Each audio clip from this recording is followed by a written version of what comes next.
If you follow along at REELSEO.com, you would have read last October about how I noticed the way online video creators were not properly disclosing their paid sponsorships according to FTC guidelines. Today I discuss the state of the industry and how you can properly disclose your paid sponsorships. Welcome to another episode of How Tuesday.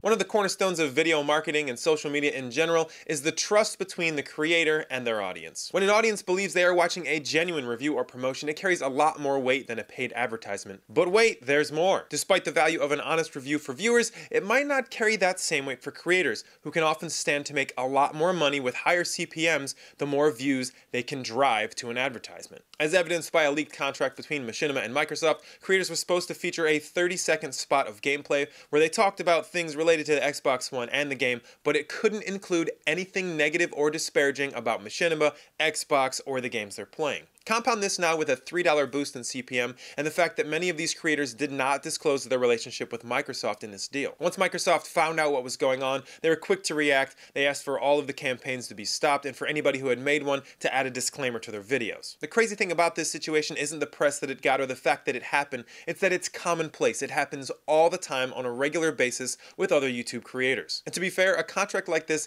isn't against the rules if, according to the FTC, you disclose that relationship. So what are the FTC guidelines and how do they apply to creators? One of the things that surprised me the most about the FTC guidelines is that they've been around since 1980 and were actually revised 6 years ago to account for online social media activity and blogs. The guiding principle to the FTC rulings is that any employee relationship or paid advertisement should really be given up front so that consumers can make an informed and honest decision about the products they're purchasing. There are 3 main points to the FTC overview, and there's also a document in the description below you can click on that gives more detailed rulings on their guidelines and how they apply. But there are 3 main points. Number 1, endorsements must be truthful and not misleading. You can't make claims that you can't back up, and the endorser and the advertiser could both be held responsible if you are misleading intentionally. Number 2, testimonials must have accurate results. You either have to have proof that back up your claims, like 5% of people experienced this, or if you don't have those numbers in front of you, you can only say something that relates to most people and how they experience the product. Blanket statements like results are not typical or results may vary are not acceptable. And number 3, it is a law and has always been a law that the relationship between advertisers and the endorser must be disclosed. They go further and define this as any relationship between the endorser and the seller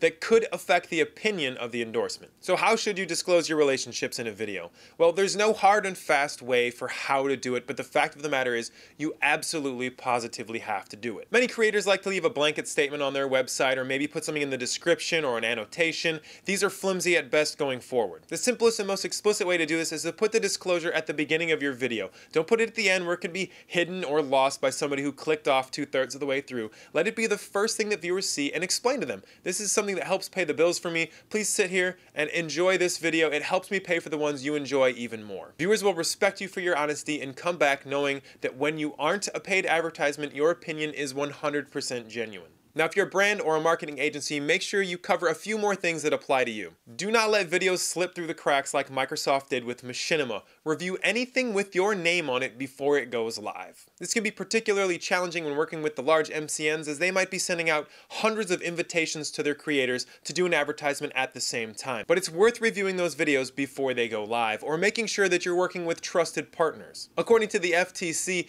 the guides are not regulations, so there are no civil penalties associated with them. But if advertisers don't follow the guides, the FTC can choose to investigate them under the FTC Act. So it's really imperative that the advertisers and brands ensure that the people who are spreading their message have been vetted first. While creators might just get in hot water with their audience, brands can have real consequences. So what has been done to further the industry in the last few years? Well, Twitch has taken a hardline stance that comes straight in line with the FTC. Their creators are required to do the proper disclosures in their videos. Google recently modified their approach to urge brands to work directly with the Google sales team, which could result in Google having a little more control of what comes out in video. It really looks like social media sites like YouTube, like Twitter and Facebook are taking a more hands-off approach and waiting for brands and creators to catch up to the rules that are already on the books. Despite the fact that there are no real consequences for creators, it carries a lot of bad stigmas if they choose to continue this practice. Not only could it scare off an audience, but it could also scare off potential advertisers who want to work with them and know that their brand is being taken care of. It seems the FTC is putting the responsibility of who follows the guidelines squarely on the shoulders of advertisers who need to ensure the people they work with